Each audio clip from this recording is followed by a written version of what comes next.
Entonces continúa en el uso de la palabra el doctor Jorge Gómez, se prepara Rodrigo Mendoza.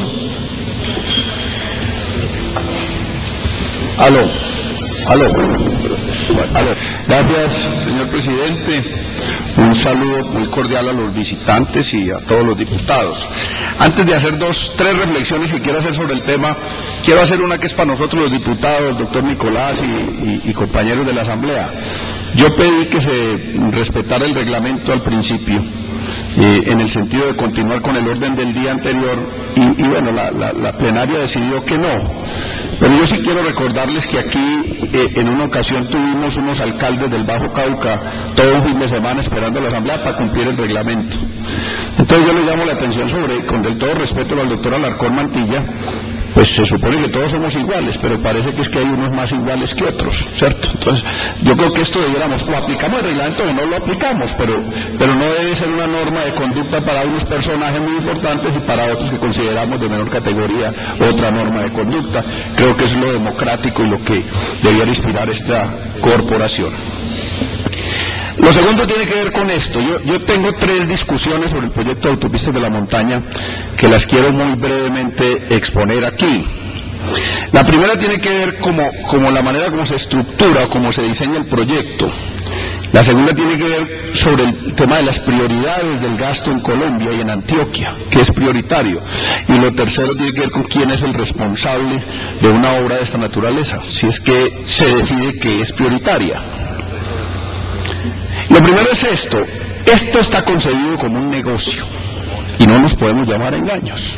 En Colombia ya se volvió una cosa que ni siquiera se cuestiona. Toda obra importante que se emprende de desarrollo vial y de casi que cualquier naturaleza ya se volvió costumbre que es por concesiones. Es más, el doctor Alarcón nos dijo aquí, mi interlocutor contractual es el INCO. O sea, de pronto tiene razón el doctor, pero entonces nosotros, la Asamblea Departamental, es un interlocutor ¿qué? Un Paganini, pone una plata, el gobierno departamental, pero el interlocutor es el INCO, el Instituto Nacional de Concesiones, y la obra se va a desarrollar por el sistema de concesiones. Y el doctor Alarcón con toda franqueza nos lo dijo, estamos estudiando las distintas posibilidades para estudiar cuál es la mejor alternativa, si por un lado o por el otro, y también lo dijo con claridad, y creo que eso habla bien del doctor Alarcón, dice, y si a la sociedad en su conjunto le ahorra una plata, una determinada ruta, pues el concesionario tiene derecho a estudiar qué parte de esa plata es para el concesionario, porque está concebido como un negocio. Y está concebido como un negocio principalmente para el capital financiero involucrado en la operación. Y aquí tengo la primera discusión. El hecho de que esto se conciba como un negocio encarece el proyecto. Porque anteriormente se hacían las vías con recursos del Fondo Vial Nacional. Y se hacían con contratistas privados, desde luego, pues con ingenieros y firmas de construcción de carreteras que hacían las vías, pero se hacían con recursos del Fondo Vial Nacional, que tenía un fuerte componente en los impuestos a los combustibles.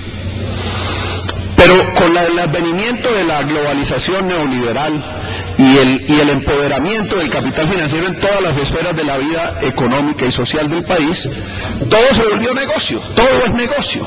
El agua, el medio ambiente, todo, y las carreteras se volvieron negocio.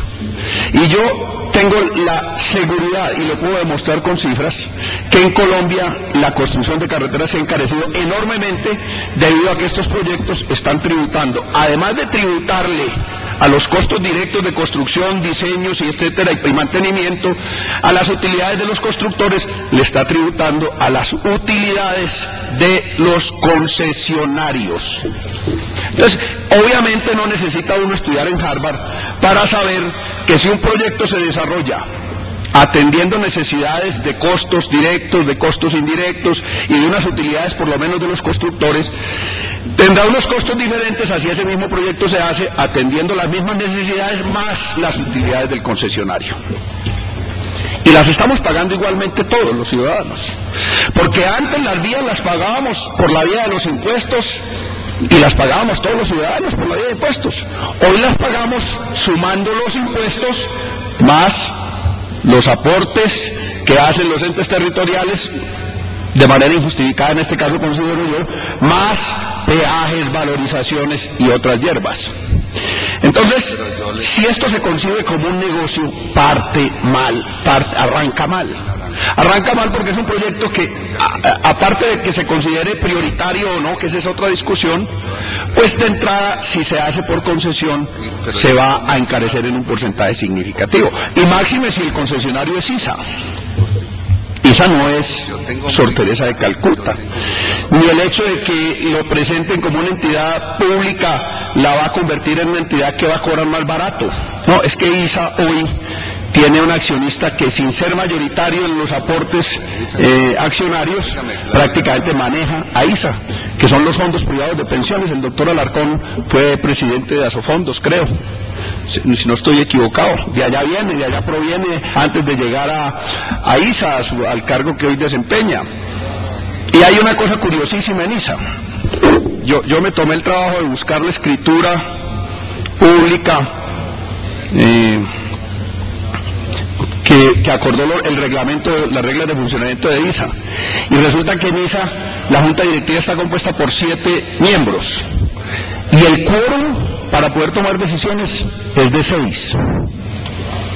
¿Ustedes sabían eso? Y los de los fondos privados de pensiones tienen 2 miembros de la Junta. O sea, con 2 miembros usted puede vetar una Junta Directiva. Si esos 2 miembros no asisten, no hay quórum para deliberar. O sea, hay una especie de poder de veto que en Colombia la llaman buen gobierno, creo que es que llaman ese poder de veto que le dan a los privados minoritarios en las empresas. Buen gobierno. ¿Cómo le parece? El mundo al revés. Buen gobierno es darle amarrar los ratones con queso, amarrar el gato con longaniza. De los que van a hacer negocios, porque eso es el capital financiero haciendo negocios, porque no nos digamos mentiras, esos son los que mandan en ISA. Y esos son los que están detrás de el tributo a su capital en este proyecto. Entonces, en ese sentido, a mí me da pena pues decir una cosa que puede ir en contravía de muchos de los que aquí están presentes, o de todos posiblemente, seguramente, pero creo que el fundamento de este proyecto es en esencia un negocio, y un negocio para tributar al capital financiero involucrado en ISA, que es en el fondo quienes están empujando este proyecto y están muy interesados en él. La segunda observación que yo quiero hacer tiene que ver con las prioridades. Doctor Jorge Honorio, hay proyectos muy importantes en la vida. Por ejemplo, en su momento, la vía al mar, la carretera Urabá, se hizo un poco desconociendo las prioridades de la industria antioqueña del momento. En el año 27, cuando se dio la primera palada para abrir la vía al mar, había voces de industriales antioqueños que decían que no nos gastáramos esa plata para ir a Urabá, porque lo más prioritario era comunicarnos con Cali y Bogotá para darle salida a los productos de una industria floreciente en el Valle de Aburrá. Hay prioridades, yo digo, y la sociedad tiene que marcar las prioridades. Lo que pasa es que las prioridades en Colombia se marcan de acuerdo a quien tenga el poder o tenga más capacidad de incidir sobre quienes tienen el poder. Pero a mi juicio, esas 4 autopistas de la montaña no son prioritarias hoy. Y la que menos prioritaria es, creo que es la de Urabá, con el perdón de mis amigos de Urabá. ¿No? Creo que Colombia tiene hoy una prioridad antes que eso en tema vial, y es la conexión con Bogotá. Nosotros tenemos una falsa autopista Medellín-Bogotá. No sé qué le decimos autopista Medellín-Bogotá, porque se nos pegan los términos, pero eso de autopista no tiene nada. Eso es todavía una trocha, eso le falta acabarlo en muchos tramos, ampliarlo, rectificarlo. Es decir, la autopista Medellín-Bogotá no está terminada, para decirlo de alguna manera.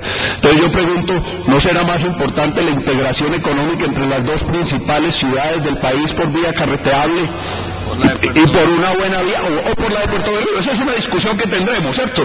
Pero digo yo, si vamos a hablar de prioridades de carreteras, la conexión Medellín-Bogotá es más importante que las otras, con el perdón de mis amigos del suroeste, que están interesados en que una gran autopista pase cerca de los pueblos del suroeste, con toda razón. Pero hay que mirar el conjunto de la sociedad. La racionalidad de que hablaba el doctor Alarcón, hay que hablar, él lo decía, estoy de acuerdo con él, elementos de racionalidad. Lo que pasa es que los elementos de racionalidad, para quien mira el mundo con los ojos del capital financiero, son diferentes a los elementos de racionalidad de quien mira el mundo con ojos de ciudadano común y corriente. Ahí hay dos elementos de racionalidad, dos racionalidades diferentes. Yo insisto, hoy la vía Urabá, que la metieron, la acomodaron como un comodín en autopistas de la montaña. Porque en la presentación inicial que hace el doctor Alarcón, cuando el año pasado presentaron el proyecto, mencionaban lo de la doble calzada Urabá como una vía que no es económicamente viable, no da plata, no le sirve al proyecto, sino si se le suma a otras tres. O sea, el negocio es negocio si son las cuatro, si son tres de las cuatro ya no funciona el negocio. Miren que volvió a la primera reflexión, es un negocio.